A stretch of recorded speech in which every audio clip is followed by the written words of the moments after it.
In 1975, inside a small Kodak lab in Rochester, New York, a young engineer built something that would change the world. It wasn't made of film, it didn't need chemicals, it didn't even use paper. It was the world's first digital camera. When he showed it to his bosses, they were amazed and terrified. Because if this new invention ever caught on, Kodak's entire business model, film, chemicals, processing, everything, would die. So they did what frightened companies always do. They buried it. The company that once invented the future spent decades trying to hide it.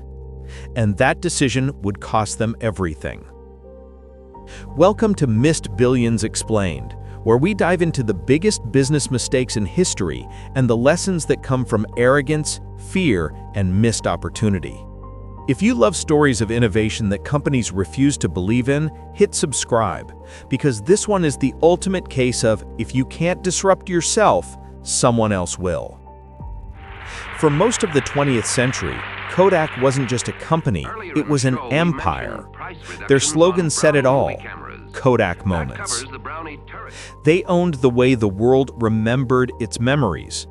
Every wedding, birthday, and vacation was captured through their cameras and printed on their film. In the 1970s, Kodak controlled over 90% of the film market and 85% of camera sales in the US. They were one of the most profitable companies in the world, with over 145,000 employees and billions in annual profit. But Kodak wasn't selling cameras for money. They were selling film. The cameras were cheap, sometimes even sold at a loss. The profit came when customers bought roll after roll of film, then paid again to have it developed. Every photo taken was another dollar for Kodak. Their model was perfect until one young engineer, Steve Sasson, broke it. In 1975, Sasson, a 24-year-old electrical engineer, was experimenting with new sensors at Kodak's research lab. He used a Fairchild CCD, one of the first digital image sensors, and combined it with spare parts from other devices. The result? A clunky, toaster-sized prototype that captured black and white images at 0.01 megapixels and stored them on a cassette tape. It took 23 seconds to record a single image. By modern standards, it was primitive, but it worked. It was the first camera that could take a picture without film. Sasson proudly demonstrated it to Kodak executives. He said, "This is the future of photography." They stared at him, then asked the question that sealed their fate. But why would anyone ever want to view their pictures on a television screen? Kodak's leadership immediately understood what they were looking at: a potential revolution that could destroy their kingdom. The digital camera was the future, but it was also the end of film. They owned factories, chemical plants, and film processing labs across the world. Entire towns depended on Kodak. If photography went digital, all of it, decades of dominance, would vanish.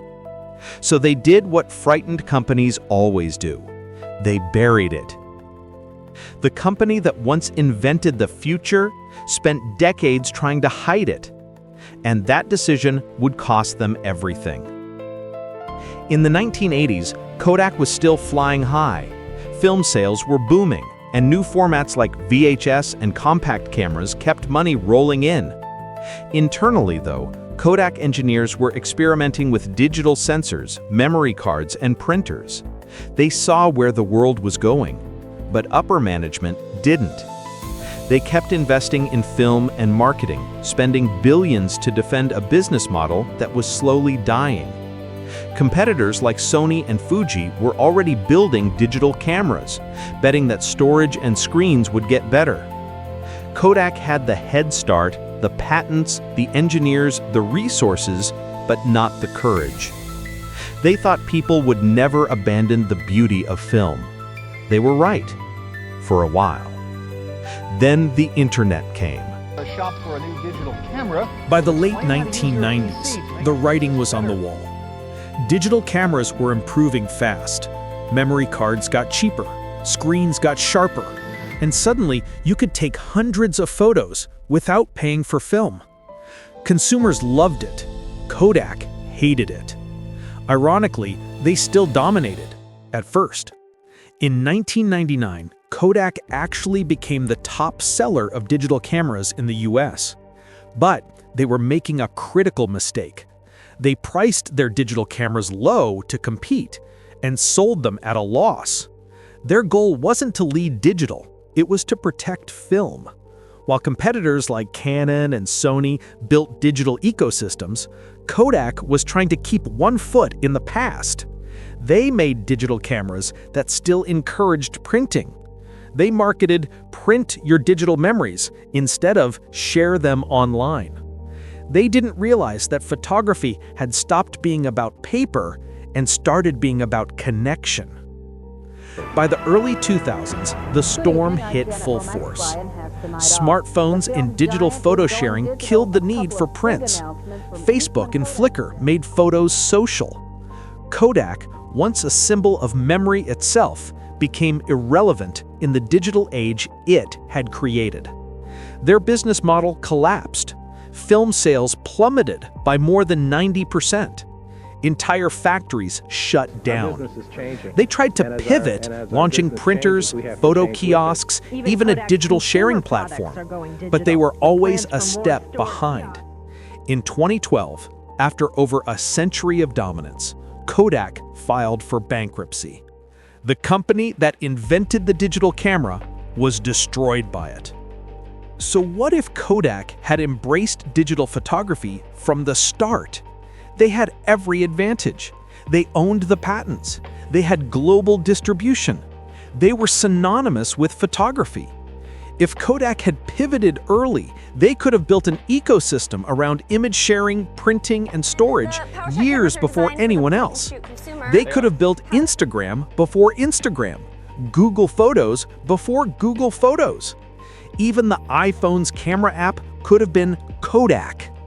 Instead, they built barriers to protect what was already dying. Kodak's tragedy isn't that they missed the future, it's that they invented it and ignored it. The lesson: innovation doesn't just destroy industries, it destroys comfort. The hardest thing in business isn't predicting the future, it's letting go of the past that made you rich. Kodak had the brains, the brand, and the technology. What they didn't have was the willingness to kill their own success story before someone else did. The same story plays out again and again. Blockbuster ignored streaming. Nokia ignored the iPhone. Yahoo ignored Google. And Kodak, the company that taught the world to capture memories, couldn't picture its own survival. Because the biggest threat to greatness is yesterday's success. When Kodak filed for bankruptcy, photographers around the world felt something deeper than business loss. They felt nostalgia. For a century, Kodak didn't just sell film. They sold emotion, childhoods, weddings, first steps, final goodbyes. They weren't just part of our memories, they were our memories. But the world moved on. Photos went digital, moments went online. And the company that once said, "Share moments, share life," forgot to share its own evolution. Thanks for watching Missed Billions Explained. If you enjoyed the story, hit like, subscribe, and tell us which billion-dollar mistake you want to see next. Because somewhere right now, another company is staring at a world-changing idea and choosing to hide it.